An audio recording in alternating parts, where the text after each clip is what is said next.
नमस्कार, कंज्यूमर अड्डा में आपका स्वागत है। आपके साथ मैं हूं विपिन भट्ट और आज आपको सतर्क करने का दिन है। मिस कॉल यानी खतरे की घंटी। जी हां, कुछ घटनाएं हाल फिलहाल में घटी हैं देश के अंदर जहां पर सिर्फ मिस कॉल, जी हां, सिर्फ मिस कॉल के जरिए लोगों के खाते साफ हो गए और वो भी छोटी मोटी रकम नहीं। कहीं 50 लाख गए तो कहीं करीब करीब 2 करोड़ रुपए चले गए। सुनने में अजीब लगेगा, झटका भी लगेगा, लेकिन कैसे कि भाई कहा जाता है ओटीपी मत बताइए, किसी लिंक पे मत क्लिक कीजिए, कोई अपनी और पर्सनल जानकारी। लेकिन मिस कॉल, इससे कोई कैसे बचेगा भला? आपके और हमारे पास दिन में 10 मिस कॉल आते होंगे या कोई ब्लैंक कॉल आपने उठा ली और उससे आपका खाता साफ हो जाए, ये वाकई खतरनाक है। और अगर ऐसा हो रहा है तो क्या सिर्फ इसमें इतना ही है कि मिस कॉल है? इसके पीछे कुछ और भी कहानी है। और हाल फिलहाल डीओटी ने भी गाइडलाइंस जारी करी हैं कि कैसे आप अपने आप को ऑनलाइन फ्रॉड से बचाएंगे।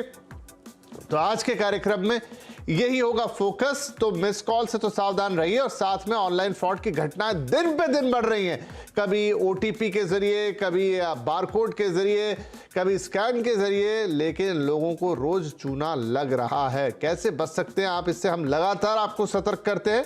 तो आज ये नई जो ट्रिक है पैतरेबाजी, इसको समझने की कोशिश करेंगे। और कार्यक्रम में हमारे साथ शामिल हो रहे हैं साइबर लॉ के एक्सपर्ट पवन दुग्गल साहब, cyber forensic and ethical hacking के एक्सपर्ट अमित दुबे और साइबर सिक्योरिटी के रिसर्चर राजशेखर राजहरी। आप सभी का बहुत बहुत स्वागत है। अमित, आपसे शुरुआत करता हूं। मुझे थोड़ा अजीब लग रहा है सुनने में, हालांकि शिकायतें आई हैं, बाकायदा पुलिस में एफआईआर दर्ज हुई है, पुलिस के अपने बयान हैं।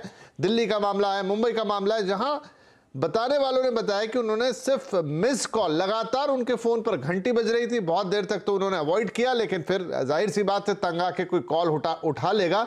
किसी ने कुछ बोला नहीं, सीधा एसएमएस आता है कि आपके खाते से आरटीजीएस के जरिए 50 लाख का ट्रांजैक्शन हुआ है। क्या ये सिर्फ इतना सीधा है कि एक मिस कॉल आया और आपका खाता साफ? देखिए विपिन जी, मिस्ड कॉल से फोन हैक होते थे, ये तो हमें पता है। जब पेगासस आया था 2019 में, तो मिस्ड कॉल से ही इंस्टॉल होता था। लेकिन इस केस में मिस्ड कॉल से कंप्रोमाइज हुआ है, ओटीपी गया है, मुझे डाउट है। क्योंकि यदि मिस्ड कॉल से ओटीपी भी पढ़ रहे होते लोग, तो लाखों लोग अभी तक इसका शिकार हो चुके होते हैं और ये बहुत आसानी से लोगों के अकाउंट से पैसा निकल चुका होता। तो ये मिस्ड कॉल के अलावा भी कुछ है जो स्पेसिफिकली वो शायद कई बार मिस कर जाता है आदमी की। दिन में 4-5 चीजें ऐसी होती हैं और वो उस चीज पर फोकस कर लेता है जो उसको अनयूजुअल लगती है कि मिस्ड कॉल तो आ रहे थे, हाँ 10-12 आए हैं तो इसी से हुआ होगा। लेकिन इसके अलावा जरूर कोई ना कोई ऐसी एप्लीकेशन के फोन में थी जो एसएमएस पढ़ के बाहर भेज रही थी, और हो सकता है वो एसएमएस डिलीट भी कर देती है जो ओटीपी है, तो इनको पता भी नहीं पड़ता कि ओटीपी आए हैं। तो ऐसी भी एप्लीकेशंस होती हैं। वो एप्लीकेशन पहुंचती कैसे हैं उसके अलग अलग तरीके हैं। कई बार आप खुद ही कर लेते हैं, कि आपके घर के बच्चे कर लेते हैं, कई बार आप गलती से कोई प्लगइन इंस्टॉल करते हैं तो ऐसा कर लेते हैं, कई बार आप लालच में भी करते हैं कोई आप, तो वो सारी अलग अलग कहानियां हैं। और ओटीपी, जैसा कि आपने कहा कि जितने केसेस मैं देखता हूँ फाइनेंशियल फ्रॉड के, उसमें खुद कोई ओटीपी नहीं देता। ओटीपी देने के पीछे एक तरीका होता है, कहानी होती है। जैसे कॉल मर्जिंग करके एक टेक्निक अभी शुरू हो रही थी जिससे कि ओटीपी दिया जाता था। जैसे कि मैं आप मुझे जानते हैं और आपके एक कॉल आता है कि अमित जी ने रेफरेंस दिया है, और कोई आपसे बातचीत करने लगता है और अचानक कहता है कि I think Amit is also calling you, आप कॉल मर्ज कर दीजिए, हम तीनों आपस में बात कर रहे थे।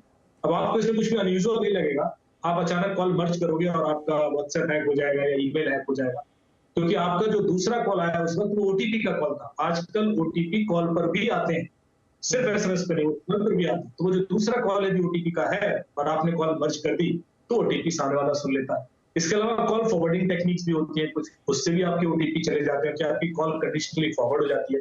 तो ऐसे बहुत सारे तरीके हैं जो आजकल यूज हो रहे हैं। एक केस था जो मैं आपको बताना चाहूंगा, 75 लाख किसी का निकल गया था दिल्ली में, और जब मैंने इन्वेस्टिगेट किया तो कोई उसने ओटीपी नहीं दिया, कोई लिंक क्लिक नहीं किया, और वीकेंड पर ही पूरा काम हुआ जब वो ट्रैवल कर रहा था। तो मैंने जब फोन इन्वेस्टिगेशन करना शुरू किया तो कोई मुझे ऐसी एप्लीकेशन नहीं मिली जो सस्पेक्टेड हो।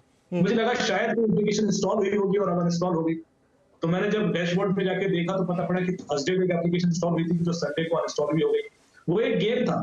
जब मैंने पता किया भाई आपके यहाँ गेम कौन खेलता है, तो पता पड़ा उनका एक 14 साल का बच्चा है, उसका आईपैड देखा गया तो उसमें एक डिस्कॉर्ड करके ऐप थी जो एनोनिमस चैट ऐप है, और उसके अंदर वो किसी लड़की के संपर्क में था जो लड़की थी या क्रिमिनल था, और उसने उसको ल्योर किया कि आपको मैं रोबक्स पॉइंट दूंगी यदि तुम ये एप्लीकेशन अपने फादर के फोन पे इंस्टॉल कर दो। Oh my God. क्योंकि इस एप्लीकेशन के इंस्टॉल करते ही मुझे कुछ $50 के पॉइंट्स मिलते हैं। अब मैं आपको बता दूं कि रोबक्स एक करेंसी है जो रोब्लॉक्स गेम में यूज होती है, और बच्चे को बहुत यूज करते हैं, और रोबक्स को आप रुपीज या डॉलर में भी कन्वर्ट कर सकते हैं। तो रोबक्स करेंसी आजकल मनी लॉन्ड्रिंग का सबसे बड़ा हथियार बन गया, और रोबक्स के लालच में बच्चे अपने घर के सदस्यों के किसी भी फोन में। तो आप अमित ये कह रहे हैं रोबस्ट, अगर मैं गलत नहीं सुन रहा हूं तो? हेलो, हाँ अमित जी, आपने रोबस्ट का नाम लिया, राइट? बिल्कुल बिल्कुल। चलिए, तो रोबस्ट से तो सावधान हो जाइए। तो अब एक बात तो यहां साफ है कि सिर्फ शायद मिस कॉल ऐसा नहीं हुआ, उसके पीछे लंबी कहानी है। अब क्या कोई सॉफ्टवेयर इंस्टॉल है आपके फोन के ऊपर? अगर है तो कैसे है? क्या कोई जानने पहचानने वाला ही इसे इंस्टॉल करेगा या ये रिमोटली भी इंस्टॉल हो सकता है?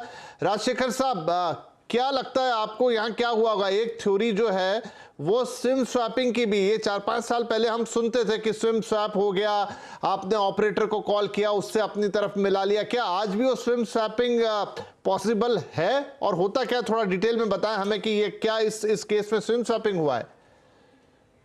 इसमें मिस कॉल से चांसेस थोड़े कम है, लेकिन हाँ, मिस कॉल यूज जरूर हुआ हो सकता है, क्योंकि इसमें आप काफी तरीके यूज कर सकते हैं। जैसे कि अगर आजकल हम लोग क्या सोचते हैं कि हमने अपना फोन सेव कर लिया, वही काफी है, लेकिन हम लोग इतना ध्यान नहीं देते हैं कि हमारे फोन के अंदर जो ईमेल लिंक है हमारे एंड्रॉइड के साथ में, वो भी अगर कॉम्प्रोमाइज हो जाती है तो भी सामने वाला जो हैकर है वो आपके फोन में कुछ भी डाल सकता है, कोई भी ऐप डाल सकता है एंड्रॉइड मैनेजर के थ्रू जाके।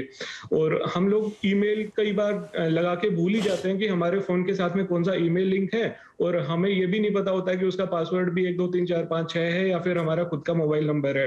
तो अगर हैकर आपका ईमेल तक भी एक्सेस ले जाता है, और तो उसके बाद भी आपके फोन में कोई भी दूसरी ऐप डाल सकता है। दूसरा तरीका है कि किसी कोई लिंक भेज के या फिर किसी तरीके का झांसा देके, जिससे कि आपको पॉइंट मिलेंगे और कुछ मिलेगा, वहां से आपको गूगल से लॉगिन करवाया जाए और उसमें आपकी ईमेल की परमिशन मांग ली जाए। तो आजकल होता क्या है कि जो ओटीपी आपके फोन के अंदर आता है, bank same to same OTP आपकी ईमेल पे भी भेजता है, अगर आपका ईमेल उस बैंक अकाउंट से लिंक है तो इस तरीके से काफी ऑप्शन बन सकते हैं। उसके बाद ये होता है कि अगर आपका फोन अपडेट नहीं करते हैं आप, या फिर आपका फोन पुराना है, कई बार क्या होता है कि फोन पड़ा रहता है तो आइडल हो जाता है, तो उस पर इंटरनेट काम करना बंद कर देता है, लेकिन हैकर तो उस टाइम पे पैसा निकाल रहा होता है, तो आपको मिस कॉल करके जगा रहा होता है कि आप अपना फोन चेक कीजिए ताकि आपका इंटरनेट वापस से चालू हो। जैसे ही आपका इंटरनेट वापस से चालू होता है, आपके फोन का एक्सेस उसके पास आना स्टार्ट हो जाता है और वो आपके अकाउंट से पैसा निकालना स्टार्ट कर देता है। तो ये जो तरीका है मिस कॉल वाला, ये मिस कॉल शायद इसमें एक सोर्स हो सकता है, बाकी तो फोन के फोरेंसिक से ही पता चलेगा कि एक्चुअल में हुआ क्या है। बट जो गलती होती है मैक्सिमम टाइम यूजर की खुद की ही सबसे ज्यादा होती है इसके अंदर। ठीक।